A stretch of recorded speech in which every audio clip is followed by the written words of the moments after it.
Hi friends, कल से जगन्नाथ जी की रथ यात्रा शुरू हो रही है। कल से लेकर के 5 जुलाई तक ये रथ यात्रा रहेगी। कल भगवान अपने गर्भगृह से निकल करके बाहर आते हैं, रथ पे विराजमान होकर के पूरे दुनिया में घूमते हैं।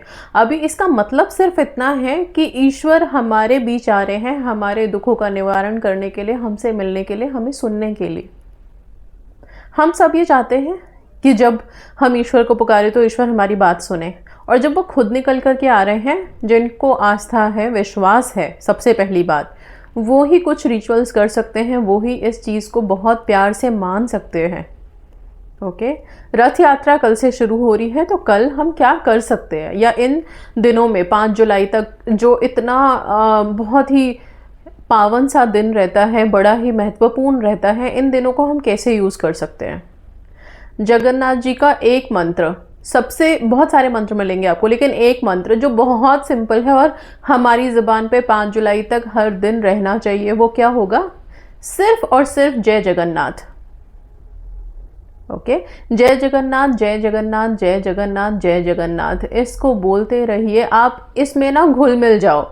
जैसे होता है ना, कोई नया गाना हम सुनते हैं तो कुछ दिनों तक वो हमारी ज़ुबान पे चढ़ जाता है। ड्राइव करते, खाना बनाते, चलते फिरते, पढ़ते लिखते भी वो गाना कभी कभी हम गुनगुना ही लेते हैं। वैसे ही अभी 5 जुलाई तक आप इस मंत्र को, जय जगन्नाथ जय जगन्नाथ, इसको अपने जहन में उतार लो कि आप बार बार इसको जाप करते रहो। इससे होगा क्या? क्योंकि हम सबको तो हर चीज़ में बेनिफिट ढूंढने की सबसे पहली आदत है कि इससे बेनिफिट क्या मिलेगा। सबसे पहली चीज़ जो इससे होगी वो ये होगी कि जितने हम कभी कभी बड़े डिस्टर्ब या स्ट्रेस में हैं या किसी बात को लेके बड़े परेशान हैं, जब आप इस नाम के साथ, इस मंत्र के साथ जुड़ जाओगे, आपको शांति मिलेगी। जो कर्मों की हम बात करते हैं, जो कभी कटता नहीं है, उसका इफेक्ट हमें मिलता ही है घूम फिर करके। उसमें भी हमें काफ़ी हद तक एक तरह से समझ लो कि कंसेशन मिलेगा। ओके, इस नाम के साथ जुड़ने में और क्या फ़ायदे हैं? स्पिरिचुअली बहुत ज़्यादा कनेक्टेड फील करोगे ईश्वर के साथ। जब हम बहुत ज़्यादा कनेक्टेड फील करते हैं तो भगवान हमारे दुखों को भी हर लेते हैं।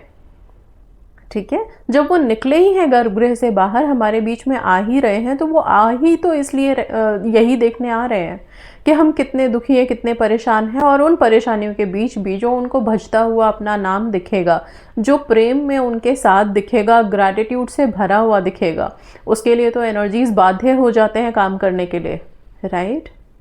इसलिए इन 5 दिनों, 5 तारीख तक कोशिश कीजिएगा कि इस जय जगन्नाथ के साथ आप बैठ करके मेडिटेट करें। अब बात आएगी कि मेडिटेशन हम करें कैसे। कोशिश कीजिए, अगर ब्रह्म मुहूर्त में उठ सकते हैं तो बहुत अच्छा है, ब्रह्म मुहूर्त का टाइम इस्तेमाल करें। नहीं तो जब भी सुबह आप उठते हैं सो करके, उस टाइम पे बैठें एक जगह एकाग्र। अगर नहा धो के करते हैं तो बहुत अच्छा है, एक जगह बैठ जाइए, आंखें बंद करिए, लंबी गहरी सांस भरिए। अभी फ़िलहाल के लिए कोई मेडिटेशन अगर कर भी रहे हैं तो बंद कर दीजिए, ठीक है?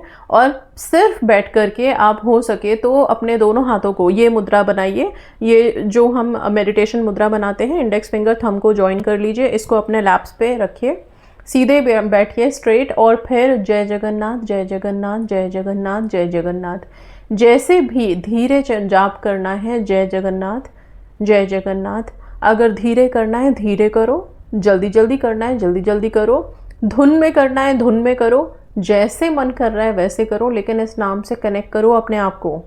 ये टाइम साल में एक बार आता है, इस टाइम को यूज़ करिए आप लोग अपने लिए, अपने मन को शांत करने के लिए, अपने विचारों को थोड़ा और पॉजिटिव करने के लिए, स्पिरिचुअली कनेक्ट करने के लिए अपने आप को ऑलमाइटी के साथ, साथ में अपने सेंस को ख़त्म करने के लिए, अपने कर्मा जिसकी बात हमने की उसको भी थोड़ा कटने के लिए, ख़त्म करने के लिए। ईश्वर की ब्लेसिंग मिलेंगी तो वो चीज़ अपने आप सेटल हो जाएगी, ठीक है? इसके साथ साथ जब हम इन सब चीज़ों में कनेक्टेड फील करते हैं तो अपने कल्चर को भी हम एक तरह से समझ लो कि अपना लेते हैं बहुत अच्छे से, राइट? ये चीज़ें ज़रूर करनी है आपको। ये तो आ गया, मैंने सिर्फ एक सिंपल जय जगन्नाथ आपको दे दिया। इसके अलावा आप क्या कर सकते हैं? आप अगर मंत्र प्रॉपर बैठ के करना चाहते हैं तो डेफिनेटली तुलसी की माला या चंदन की माला, स्फटिक की माला, तीनों में से एक माला का इस्तेमाल करेंगे। शांति से एक जगह बैठ जाएंगे। कल से शुरुआत कर सकते हैं ओम श्री जगन्नाथाय नमः का। ओम श्री जगन्नाथाय नमः, ओम श्री जगन्नाथाय नमः ऐसे करके आप जाप शुरू कर सकते हैं। कल पहला दिन है, ईश्वर बाहर निकलते हैं तो बहुत से घरों में लोग उनके लिए भोग प्रसाद बनाते हैं। वो एक ग्रैटिट्यूड है हमारी तरफ से। आप क्या करेंगे, आप भी अपने घरों में कुछ भोग प्रसाद बनाएं, कुछ अच्छा सा व्यंजन बनाएं, ईश्वर के लिए उनको भोग प्रसाद लगाएं। अपने घर में आप चाहें तो उन्हें भोग लगा सकते हैं। कृष्ण जी की मूर्ति होगी, राइट, सत्यनारायण भगवान की मूर्ति होगी या फिर विष्णु भगवान, इनमें से किसी को भी आप भोग लगा सकते हैं और फिर वो प्रसाद आप अमृत की तरह सेवन कर सकते हैं। से जब डिवाइन डेज आते हैं ना, तब हम क्यों प्रसाद कहते हैं, आप भोग लगाइए, प्रसाद बांटिए या फिर उनके लिए एक अलग सा व्यंजन बनाइए, भोग बनाइए, वो लगाइए और फिर उसका सेवन करिए। क्यों? क्योंकि वो डिवाइन इतने डेजी हो जाते हैं और जब उस टाइम पे आप कुछ अर्पण करते हो वो अमृत तत्व में कन्वर्ट हो जाता है और ये रियल है। ओके, फिर जब आप उसका सेवन खुद भी करते हैं, अपने परिवार वालों को भी देते हो, इससे होता क्या है, एक तो सबसे पहला बेनिफिट मिलेगा, जो मैंने बोला, हमारा मन शांत होगा, ऑरा पॉजिटिव हो जाएगा। बॉडी जो हेल्थ इश्यूज होते हैं ना बहुत ज़्यादा, हम प्रसाद का सिर्फ सेवन करके भी अपने हेल्थ में बहुत ज़्यादा बेनिफिट कर सकते हैं। मैं ये नहीं बोल रही हूँ दवाइयाँ छोड़ दो, दवाइयाँ चलती रहेंगी, उसके साथ भी तो हमको ब्लेसिंग चाहिए। ये सारे जब हम भोग लगा करके खुद भी खाते हैं, अपने घर वालों को भी देते हैं, तो इसमें एक अलग ही एनर्जी आ जाती है। ठीक है, और साथ में अपना विश्वास इतना हाई रखना कि हाँ, ये जो 5 जुलाई तक का टाइम है, क्योंकि ईश्वर बाहर निकले हैं, कोशिश करना कि बहुत शांत रहो, पॉजिटिव रहो, सेल्फ लव में सुपर हाई रहो। जगन्नाथ जी की रथ यात्रा आप लोगों को हर जगह आप टीवी में, न्यूज़ पे देख सकते हैं, ज़रूर देखिए उसको। जो लोग जा सकते हैं बिल्कुल जाइए, रथ खींचिए। जो नहीं जा सकते हैं अपनी जगह पे बैठ करके अफसोस मत करना। हमारे पास एक शक्ति है जो ईश्वर ने दी है, और वो शक्ति क्या है कि हम कुछ भी सोच सकते हैं। सोचने की शक्ति है हमारे पास। हम एक जगह बैठे बैठे पूरी दुनिया घूम सकते हैं बिना गए, सिर्फ सोच की शक्ति से। वही सोच की शक्ति आपको इस्तेमाल करनी है, जो हम लॉ ऑफ अट्रैक्शन में बहुत अच्छे से इस्तेमाल करते हैं, विजुअलाइजेशन करके। आप क्या कर सकते हैं, जब आप रथ यात्रा देखें निकलते हुए, खुद को भी विजुअलाइज करें कि आप भी वहाँ पे हैं, और वो जो मोटा सा रस्सा होता है जिसे सब खींच रहे होते हैं और मानते हैं कि जो उस रस्से को खींच ले, उस रथ को चला ले, उसके जन्मों के पाप कट जाते हैं। आपको भी वही विजुअलाइज करना है, आपको भी वही अपने अंदर भाव लानी है कि आप भी उस लाइन में खड़े हैं, आप भी वो रस्सा खींच रहे हो।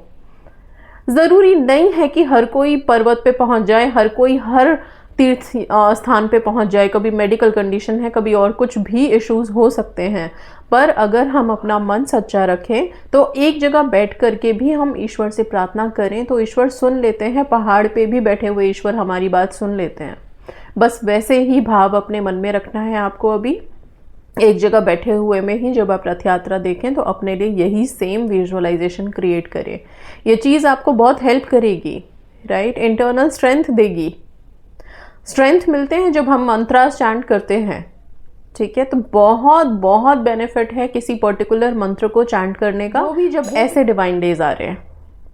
ओके, सो कल से जगन्नाथ जी की रथ यात्रा शुरू हो रही है। आप सब के लिए मंगलमय रहे, शुभ रहे, ईश्वर आप सबका कल्याण करे। इसी के साथ thank you so much, God bless you all.